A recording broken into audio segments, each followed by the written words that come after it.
અંકલેશ્વરના ગડખોલ પાટિયા વિસ્તારમાં આવેલ તુલસીપત્ર કોમ્પ્લેક્સમાં બનેલા ગેરકાયદેસર બાંધકામ પર અંતે બૌડાનો દંડો ચાલ્યો છે.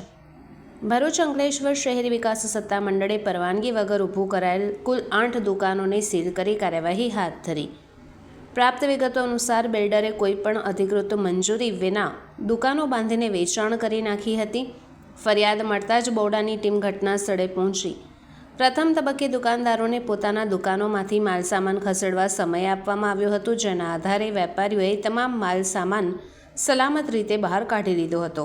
બાદમાં બૌડાએ બી ડિવિઝન પોલીસની હાજરીમાં તુલસીપત્ર કોમ્પ્લેક્સની તમામ 8 દુકાનો સીલ કરી.